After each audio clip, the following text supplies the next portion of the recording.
And tonight we're looking further into a scare in the air at TIA. That's right. A bird strike forces an emergency landing at Tampa International Airport. And tonight our Paula Grohm found out those collisions really happen more often than many people think, right? Yeah, that's right, Wendy. The FAA, in fact, says there's actually been 140,000 wildlife collisions since 1990 all across the country. Most of these occurred during landing, but this morning it happened during takeoff at Tampa International. And tonight we've obtained the cockpit audio revealing how the pilots handled this emergency. Clear for takeoff. At Tampa International Airport, planes share the skies with another pair of wings. The nature of the emergency is a bird strike. A few minutes into their trip to Houston, United Flight 164 had a problem.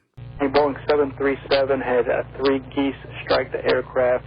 They don't believe there's any damage. Cockpit audio revealing the moments during the mid-air emergency.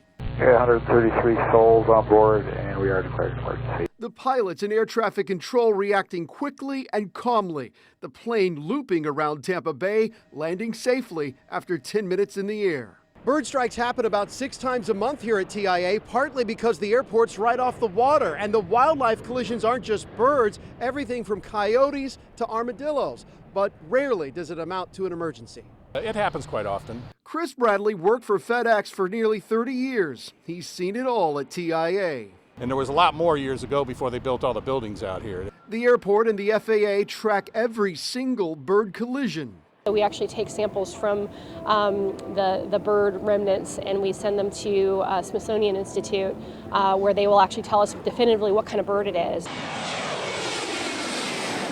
And they try to stop the strikes before they happen. We do use cracker shells in a shotgun, and we'll actually shoot them in the air to scare them off. This morning, the shortest flight at TIA was undoubtedly the most memorable for those 133 souls now safe in Houston. What a day for them, right? And take a look at this. One of the passengers tweeting out these pictures today. Mechanics here working on the plane there at Tampa International Airport. And then a few hours later, finally touchdown in Houston. Airport officials tonight stressing that passengers should not be concerned about these very rare events that usually cause no damage.